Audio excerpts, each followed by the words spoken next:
From biopics to superhero blockbusters, there's never been a higher demand for diversity in Hollywood movies. I know. With cases of so-called whitewashing often angering fans around the world, some casting choices over the past years have left us scratching our heads as to why anyone thought they were a good idea. Yes. Here are 10 racist casting decisions in famous movies. Aloha. The movie disappeared from theaters in no time, and for a few reasons. One of the most controversial was the decision to cast actress Emma Stone as Captain Allison Eng, a woman who reminds a few people in the movie that she's 1/4 Hawaiian and 1/4 Chinese. The director eventually apologized, and Stone herself regretted being miscast, but the lack of ethnic diversity in the film's version of Hawaii wound up being just as criticized. Prince of Persia. The title of this video game movie tells you all you need to know about the main character, but when Jake Gyllenhaal landed the lead role, people had to ask if the studio realized such a whitewashed hero in Middle Eastern costume seemed pulled from the 1930s. Then again, the character was adopted, but this decision still stinks. Lone Ranger. There was a time when people claimed that there was no role Johnny Depp couldn't play, but when he was announced to be playing the Native American Tonto in Disney's Lone Ranger, the reveal of his stereotypical clothing, dialogue, and antics turned audiences against the project before it was even finished. It may have been meant as a throwback to the original series, but some relics of the past are left behind for a reason.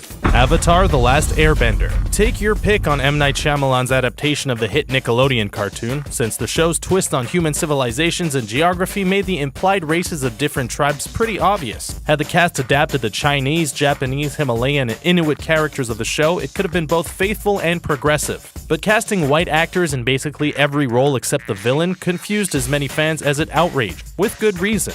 Pan. The trip back to Neverland was a disappointment for the studio, but it did try to share Peter Pan's spotlight with Captain Hook, Blackbeard, and Tiger Lily. The first sign of trouble came when actress Rooney Mara was cast as the native leader instead of a, Native American actress, but it definitely wasn't the last. Exodus: God and Kings. Plenty of movie fans would line up to see Christian Bale and Joel Edgerton play adoptive brothers at war, but when the brothers are Moses and Ramses in a biblical epic, things are a bit more complicated. Director Ridley Scott addressed the presumed whitewashing of biblical roles by saying the studio would not have funded the film with ethnically accurate leading actors, explaining his mainly white cast and raising an even uglier issue about Hollywood casting. Gods of Egypt.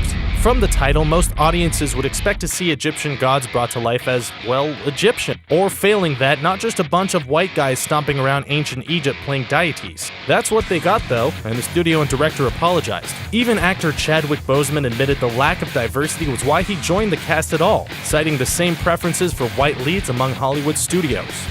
Avatar. It's no secret that Avatar's story draws as much on the colonization of the New World as Pocahontas, Dances with Wolves, and too many other stories to count. But you can't accuse the studio of racist casting if the people of color in the movie are blue, can you? Well, once people noticed that most of the heroic cast was white and the leaders of the primitive Na'vi were played by African American and Native American actors, the questions started to rise. But a massive box office haul drowned most of them out. Memoirs of a Geisha.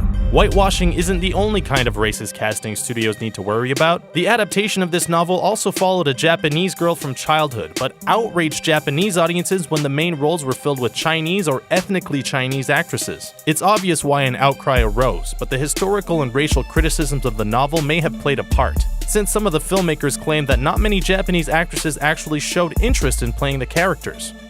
Tropic Thunder. The idea of a comedy showing a method actor willing to dye his skin and play a stereotype was risky to begin with, but in Tropic Thunder, Robert Downey Jr. won over most critics as Kirk Lazarus. But for those who felt there was no good reason to put an actor in blackface, self-aware or not, Downey's nomination for a Best Supporting Actor Oscar was as outrageous as anything in the film itself. Those are just a sample of the truly shocking racist castings made in Hollywood today, but which ones have we missed? Let us know in the comments, and remember to subscribe to our channel for more fun videos like this one.